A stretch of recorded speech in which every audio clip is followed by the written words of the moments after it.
Karate Kid film in theaters, I saw it as the perfect opportunity to rank every single Karate Kid film from the worst of the worst to the best.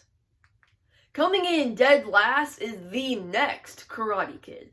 This is the failed reboot of the series, still featuring Mr. Miyagi, which is the only good thing in this film. Literally everything else just feels like, oh, we have Karate Kid at home. Oh, this movie feels at everything that it tries to recreate from the first film, and all around, just a huge mess, unlikable characters, and it is not able to meet the same highs as the story it's trying to recreate. I genuinely think if it made a lot more different creative decisions, and they gave it more time to think about their story and try to make it a little bit more original, then I think it may have worked in some way, but this movie just works in no way. Let's move on to, I think it will be number 5. Coming in 5th place is Karate Kid 3. Now, this is a huge jump up from the next Karate Kid. In fact, I actually think this one is, it's not good, but there is a lot of good moments sprinkled throughout the film, which the next Karate Kid in last place does not have any good moments. I generally think this film does have a few good moments in it. Like Mr. Miyagi has a few good moments here and there, like some emotional moments. And then you just have the over-the-top campiness, the cheesiness of this film, which is funny. And then the way it goes into it more in Cobra Kai, at least I've heard. I actually haven't seen Cobra Kai. I've seen all the movies, but not the show. It's not good, but it has some good moments sprinkled throughout, and I dropped my thing. Alright, number 4th.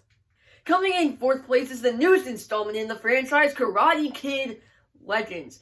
This movie does not work. And I think a big reason for that is it's an hour 35 minutes. Minus credits, it's like an hour 25 minutes. Therefore, this movie does not have any time to flesh out any plot point in the movie, any character dynamic in the film. It bounces from one thing to another with these goofy transitions so quickly.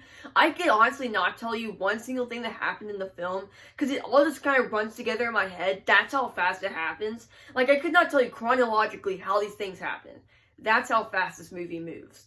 And, now there is a few good moments here and there with, Ralph Macchio and Jackie Chan, each of their characters, kind of trying to teach him Kung Fu and Karate, just these different forms of martial arts, and them kind of forming to make one new type of martial arts, which I wish they would have went more into, but then again, with an hour 25 minutes runtime, you can't really do that. You don't have any room to do that.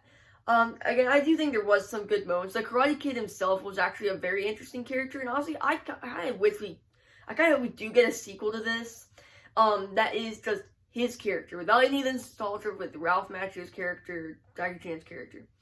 Just, our new Karate Kid on his own story, without any of the nostalgia bait, because I think he can carry a movie on his own, and he really does. So, yeah, let's move on to number 3.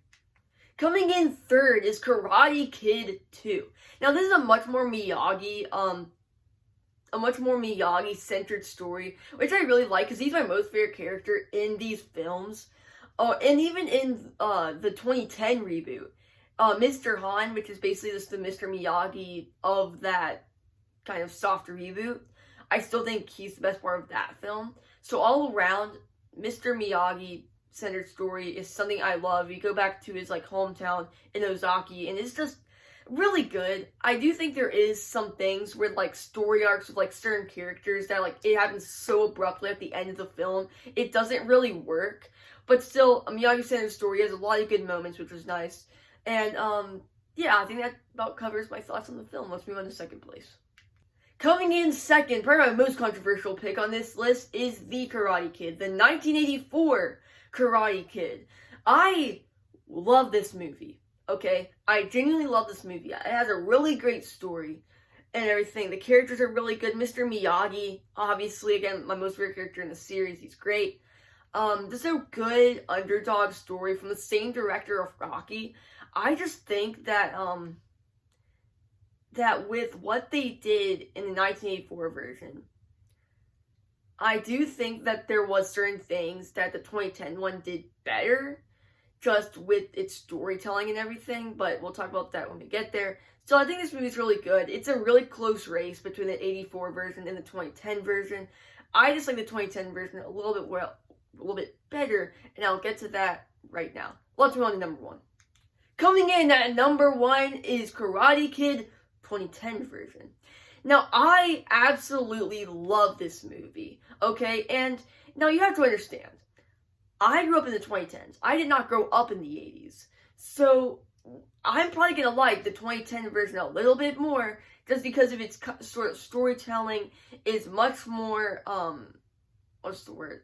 Much more in its times rather than the 1984 version. There's different kinds of storytelling.